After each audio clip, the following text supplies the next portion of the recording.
It's a Farm Friday. Let's talk Detroit Tigers. You are Locked On MLB Prospects, part of the Locked On Podcast Network.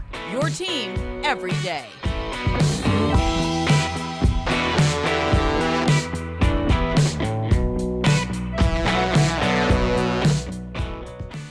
Yes, welcome on in to Locked On MLB Prospects, your home for all things minor league baseball. I'm your host, Lindsey Crosby, baseball writer for Sports Illustrated.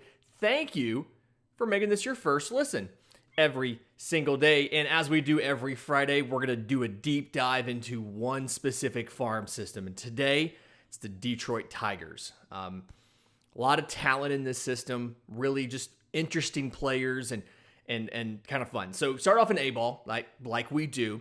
Single A team is the Lakeland Flying Tigers.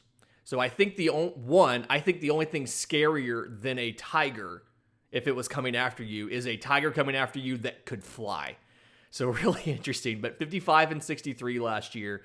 They're actually this is the spring training home of the Tigers. So I've actually been to this ballpark. I got a chance to go see, back before Ronald Acuna got called up, I got the chance to see Tigers Braves in this ballpark. I've got family in the Lakeland area. So really nice ballpark. 55 and 63 last year, 14 and 19 as of when we did the research for this. So I believe it was as of Wednesday. But interesting talent there, both pitching and position players. So the number 3 overall prospect in the system, Jackson Joby, is there. Son of a professional golfer, actually. Really interesting.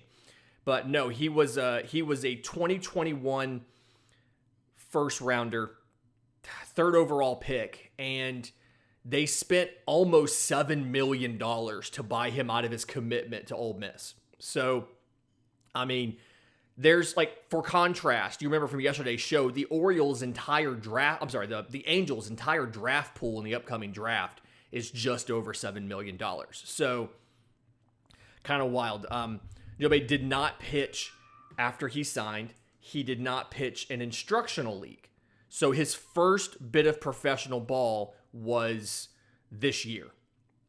But he's got mid to upper rotation potential, assuming everything goes through. And I think part of the reason for that, it's kind of twofold, is one, his arsenal is pretty robust for a kid who was in high school last year. He's got a fastball that sits 94 or so. He can touch 96, and it moves decently well. But to go along with it, he's got a slider that's probably a plus pitch. It's probably in the short list of best sliders in the system, and he was in high school last year. So it really high spin rate to it, and then a lot of depth, a lot of bite to it, and he can locate it both inside and outside to a righty or to a lefty. So I love that. The changeup, low 80s, gets a good 10 to 11 mile an hour difference off of the fastball, so where you need it to be. Kind of dives late, so a little bit of a sinker action to it, but it's getting better. I think it can be a plus pitch. We just need to see more of it. He needs to refine it a little more. And then the curveball, it's above average. It's one of those late spike curveballs that just kind of dives into the ground. It's more of an 11-5, so it kind of comes off his arm angle a little bit. I think he could get it to go a little deeper, and that's just something, again, as he works on it. I mean, this is his first year in professional baseball. As he works on it, he's going to get it to go a little deeper. What's good about all of this is it all comes from the same arm slot, so he's pretty good at disguising it. And the delivery isn't a high-effort delivery. You see a young guy who throws that hard, and you get concerned about how his arm's going to do, but not a high-effort delivery, and just a very kind of clean arm action. So I feel good about it. It gives him above-average control, and he ends up being a pretty good athlete, actually. He played shortstop in high school as well. And there was teams who wanted to take him as a position player. So good athlete. And because he has such a good arsenal of a plus pitch with a plus pitch and a changeup that could be plus, I think he'll probably climb a lot faster than high schoolers do. It's not going to necessarily be 2028 or 2027 before you see him in the big leagues. I think he'll get there earlier than that. But really good prospect there in single A. If you're in Florida and you're going through Lakeland, take a chance to stop by and check out this kid pitch. And then while you're at it, while you're there, you can see outfielder Roberto Campos. So 2019 IFA out of Cuba. And not a typical Cuban player as far as was in Cuba the entire time. He left Cuba, went to the Dominican at age 16 to train, and so signed in 2019 as a 16-year-old. He's not one of those older Cuban prospects. So didn't get his 2020 debut because of the pandemic, but 2021 debuted in the Florida Complex League.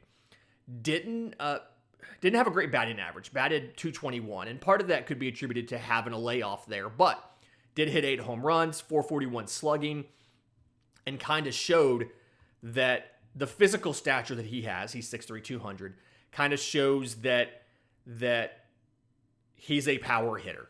I mean, that's what he does. He's got room to get bigger, to get stronger, but very good bat speed, very good, obviously, raw power and raw strength. So he can get the ball out to any field. He's not just a pull guy. He can go oppo with it. He can go up the middle with it. Offensively, as far as his swing, he doesn't strike out a lot, but he still needs to work on pitch recognition and kind of understanding what he can hit and what he needs to lay off. So that's kind of an issue there. He plays center now, but defensively, I think he's going to end up having to move to a corner. He does have above average arm strength, so he could move to right. But really what this is he needs professional reps. He needs to watch professional pitching so that he can figure out, I think it's a garbage truck, so that he can figure out what the spin looks like, figure out what professional pitchers where they can place a ball, and he can kind of figure out what can I drive, where do I need to lay off of.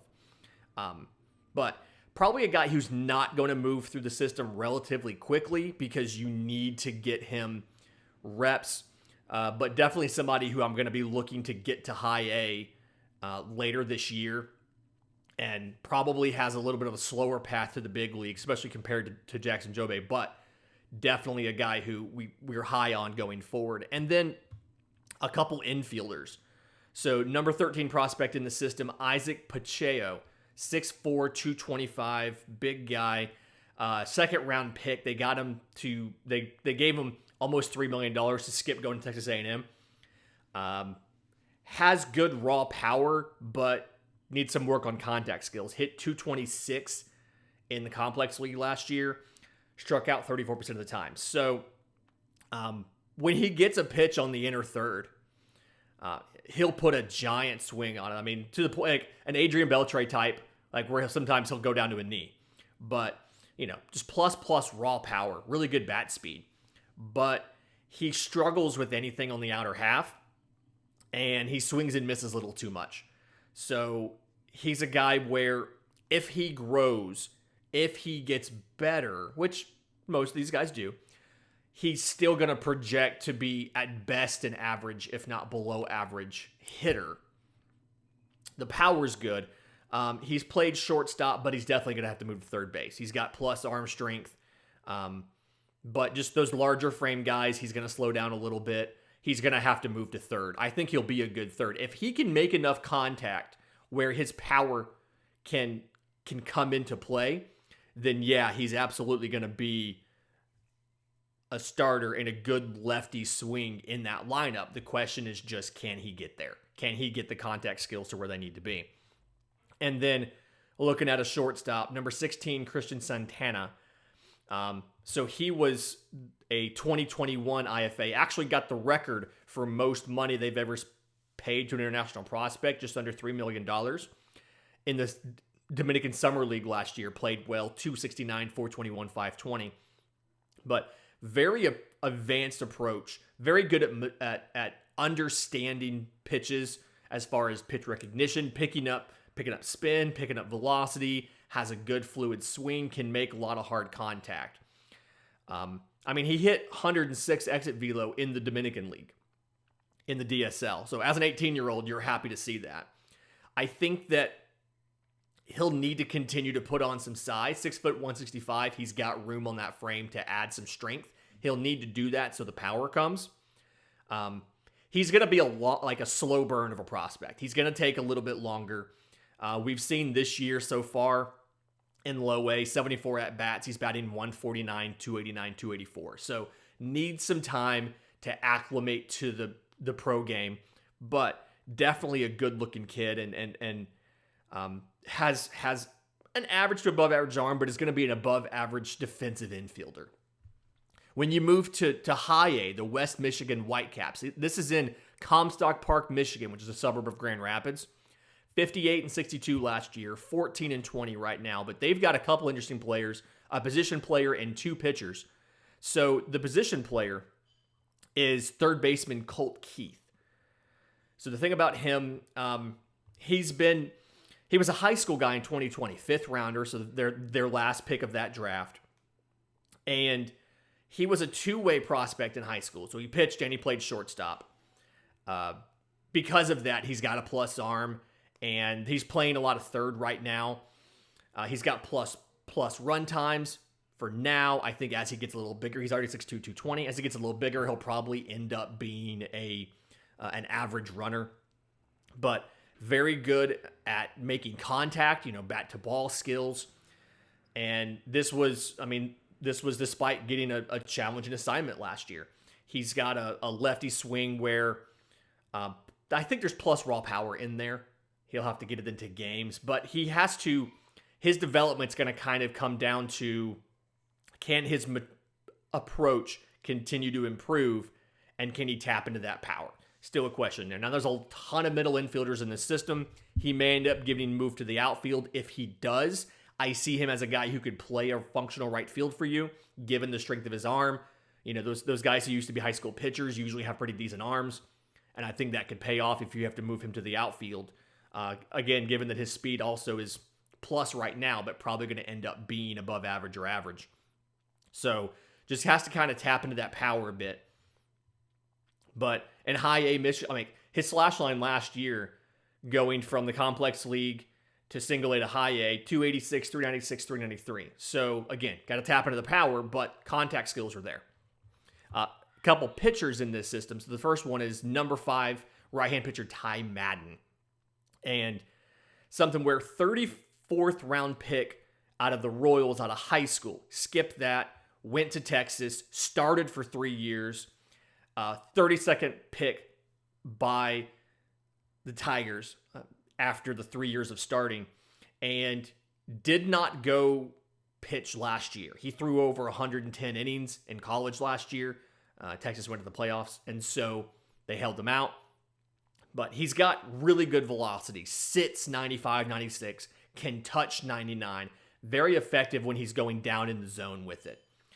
He has a plus slider. It sits in the mid 80s. He can get swings and misses off of it. He's got a curveball that decent depth. It's getting better. He's got a changeup which moves some late. But if both of those can improve a bit to average, then you're really looking at a pretty decent pitcher. The thing here is he's got to keep the ball down. When he throws the ball up in the zone, these things get rocked. So he's got to learn to keep the ball down. Now, adjustments for this year, he's dropped his arm slot a bit, and because of that, the fastball does play a little better at the top of the zone. And we've seen guys we've seen a trend in baseball, a small trend, but a trend towards breaking pitches up in the zone. So I wonder, now that the fastball plays a little better up in the zone off this little bit lower slot, is this something where he doesn't have to be as precise with some of these breaking pitches, and if they go high, they're not going to get destroyed? But I still see him as a guy, back-end starter. He's going to move through the system rather quickly, I feel like. He's one of those, started for 3 years in college, not completely done, but he's refined as he's pretty well established as a pitcher. You just have to refine off some of the edges and tweak some of the things before he's ready. So I see him moving to the system kind of quickly. And then the other guy is the third-round pick from last year out of Alabama, Dylan Smith, 17th overall prospect in the system, and somebody where he was drafted by the Padres out of high school, but went to college, was in the bullpen originally, moved into the starting rotation, ended up being like the guy for Alabama last year. So from when he was drafted out of high school to being drafted out of college, he added 30 pounds of good, mostly good weight. And so he's now 6'2", 180, which still isn't incredibly huge. Fastball can get up to about 95 now, usually sits 93 or so. He's got a slider that kind of looks a little slurvy. It's probably the better of his secondaries. It's his put-away pitch, so the fastball slider combo is kind of what he works off of. He's got a curveball, plays well off the four-seamer, and then there's a changeup that is a work in progress. His goal needs to be to get it to average. That needs to be his goal on it. Again, relieved for the first 2 years, went to the starting rotation. A little bit of command concerns there. He answered some of the command questions his freshman year. I'm sorry, his junior year, his draft year. But he has to show that that's going to stick, as well as get a little better with that changeup and the curveball. And if he can do that, he's going to stick as a starter. He's probably going to be a number 4, number 5 for you, but just something he has to work on, as well as some of the physical maturation. I think he probably should add a little bit more to his frame just for durability. Those guys that are kind of under 200, you worry sometimes about their ability to withstand a full season. And in just a minute, I want to get into the Erie Seawolves in Double-A. But first, today's episode is brought to you by our friends at Built Bar. I love brownies, but I really love brownie batter. And Built has an option now for you to get, it would be like licking the brownie spatula clean, but getting protein in, because they have a brownie batter puff. So the puffs are the protein-infused marshmallows. This is a protein-infused marshmallow that is surrounded by 100% real chocolate and brownie flavor. So 140 calories, 17 grams of protein, only 7 grams of sugar. It's very good for you, much better than eating brownies. Comes in a conveniently sealed package. Very good. And just like all of the rest of Built's offerings, it's 100% real chocolate. Very good. The flavors are there. A lot of variety. So you can go online to Built.com and check out all of the list of flavors. Again, the brownie batter puff will have you forgetting that you were eating a protein bar, because it is very good. So go to Built.com, use promo code LOCKED15 and get 15% off your order. It's promo code LOCKED15 at Built.com. Okay, so Double-A Erie Seawolves. Erie, Pennsylvania, 64-55 last year, 17-17 this year. And some interesting guys at this thing. So the first one is catcher Dylan Dingler, 2020 second-round guy out of Ohio State. And interesting, his freshman year, he played catcher and center field, and then moved to be a full-time catcher. So because of that, he's one of those unusual catchers that has he's a plus runner. He's got very good athleticism, and you can see that in his defense. He went all the way up to Double-A in his debut year, but broke his finger, got crossed up on a pitch, so missed the rest of the year. But again, plus runner, very good reflexes defensively. He's still a little bit newer. He didn't catch full-time until his sophomore year of college. He had 2 years in college and then this. But he should end up framing-wise, receiving-wise, should be above average as far as defensively, because his athleticism is so good. His arm, fantastic arm. I mean, plus arm. Can absolutely shut down the running game. Offensively, still needs a little bit of work. He's got above average raw power. He's getting better at kind of tapping into that and letting it show up in games. But he swings and misses too much right now. And so if you had to kind of project out where he is right now, he's going to be an average hitter. But for a catcher, he'll hit enough. He is definitely the catcher of the future. I expect them to give him every opportunity to earn the job. Probably looking for him, if he has a good year, to move up to AAA later in the season so that he can challenge for a spot going into next year's spring training. Behind him there, they're in the infield with him, Gage Workman, the 11th overall prospect in this system, 2020 fourth round guy out of Arizona State. Very good as far as power. Same year, played with Spencer Torkelson, was drafted in that same draft, played third base in college. He's spent a lot of time at short right now. Still not sure if he's going to be at short or at third. It's something. His defense is very good. He's very smooth as far as his hands, his feet, what he does. His arm is above average. His range is good. So he's going to be average to above average at either short or third, wherever they need him. His speed isn't anything more than average, but he's got really good instincts. And so defensively and then base running, I think he'll be a little bit of a stolen base threat. I think he'll play a good defense simply because he's got really good instincts combined with the arm and the defensive actions. Switch hitter.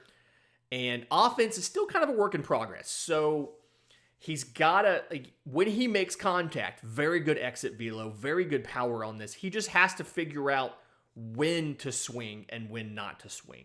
His swing is better from the left-hand side than the right. One of those guys where you wonder at some point in time, might he just drop switch hitting altogether? But does have above average power. He just swings and misses too often. And he relies on his power to make his offense work. So he needs to get a little better at picking up spin and understanding, one, what the ball is doing, and then two, how pitchers are using their arsenal to attack him. So I really want to see what he does this year. He's batting 180 right now in Double-A.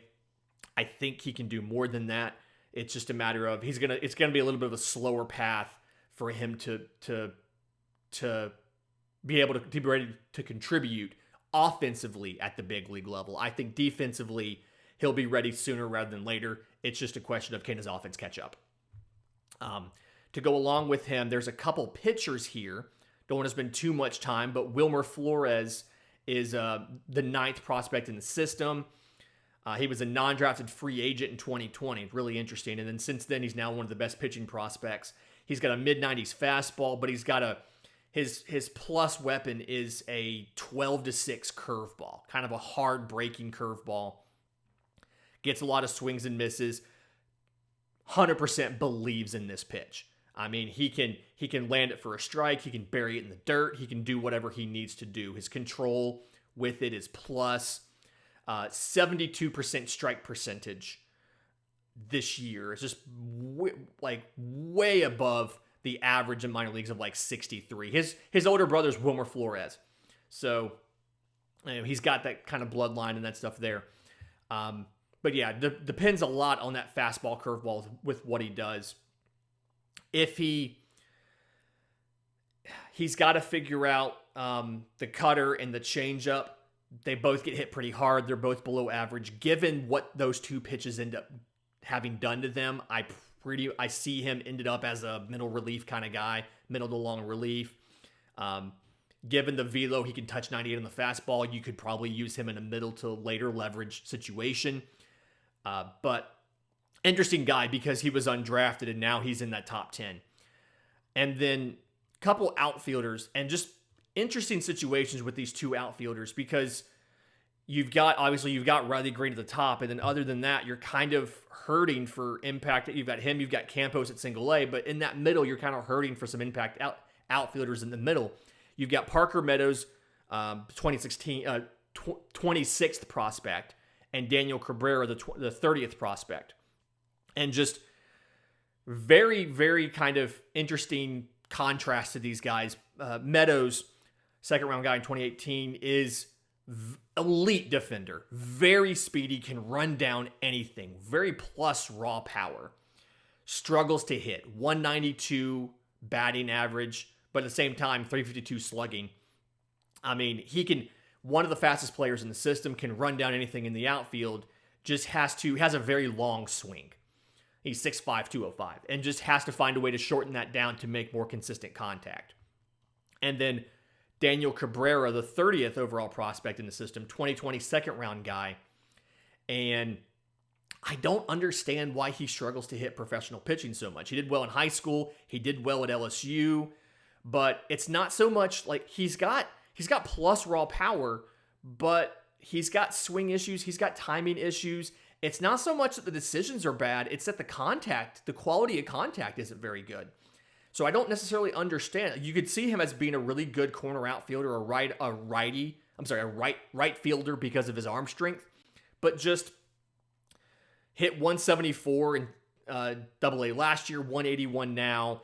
When he just isn't getting quality swings on balls.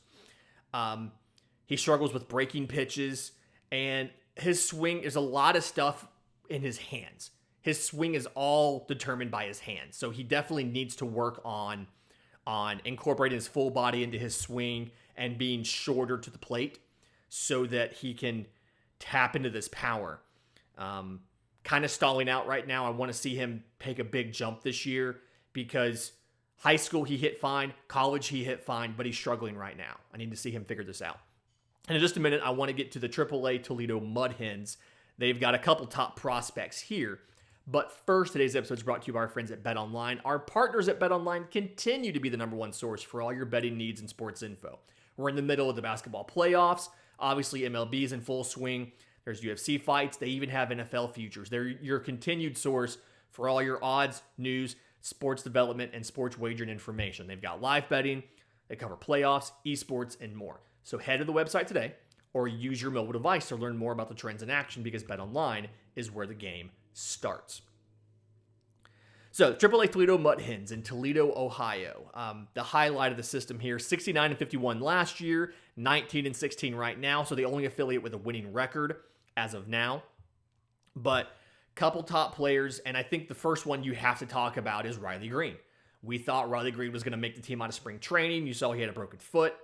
It slowed him down a bit. He's there right now, but I mean, long story short, we've talked a lot about some of the top prospects here. Corner outfielder, all-star combination of contact and power ability. Like plus contact, plus power. And Spencer Torkelson, we saw kind of the same thing. Plus hitting elite raw power. We saw him struggle at the big league level.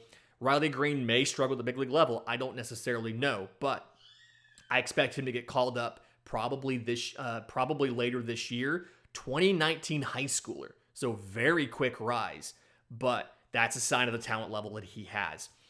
Kind of past him, shortstop Ryan Kriegler, fourth round guy at UCLA in 2019.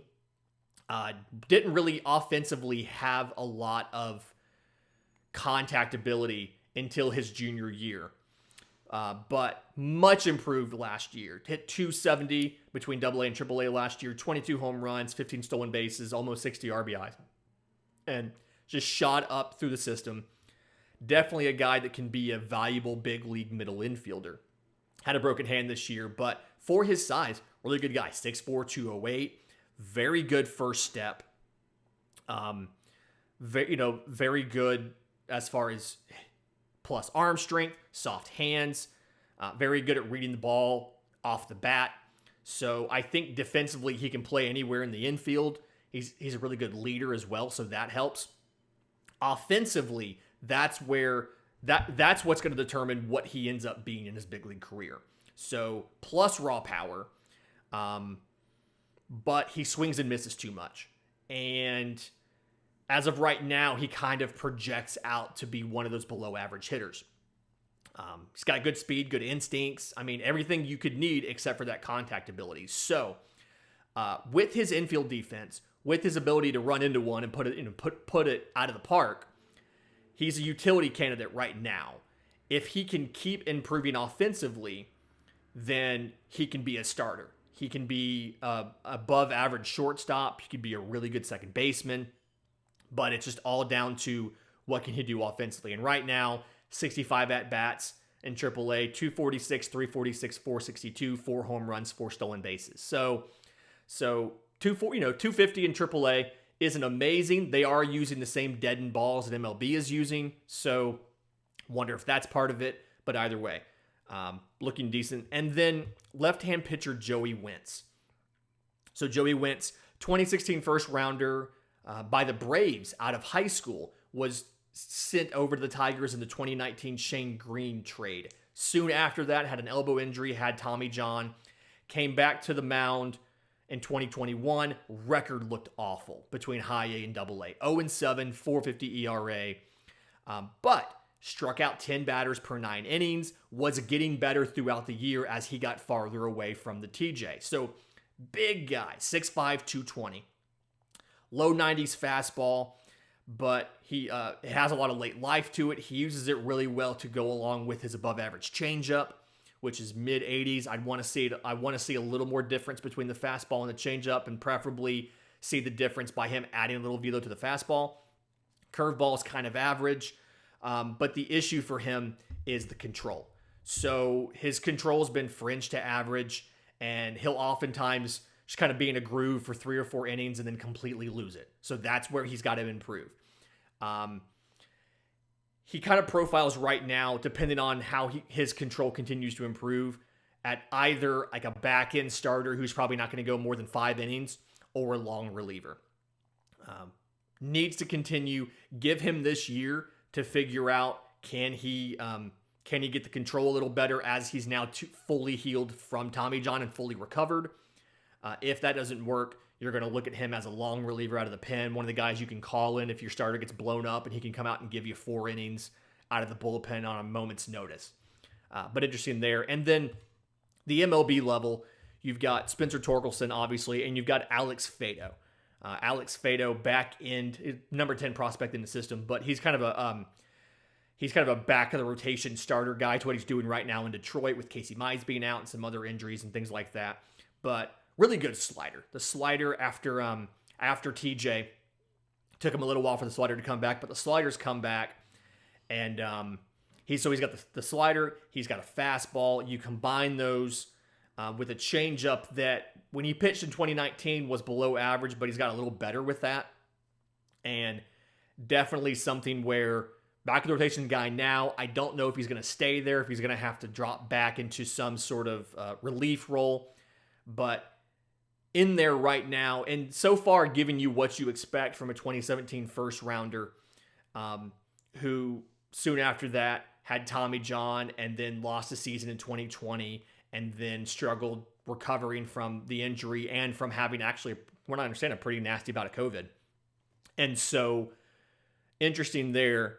And then obviously to go along with him, Spencer Torkelson hasn't played like you would expect the number 1 prospect in the system to play. But again, elite raw power plus contact ability. I think part of it is the adjustment to big league pitching.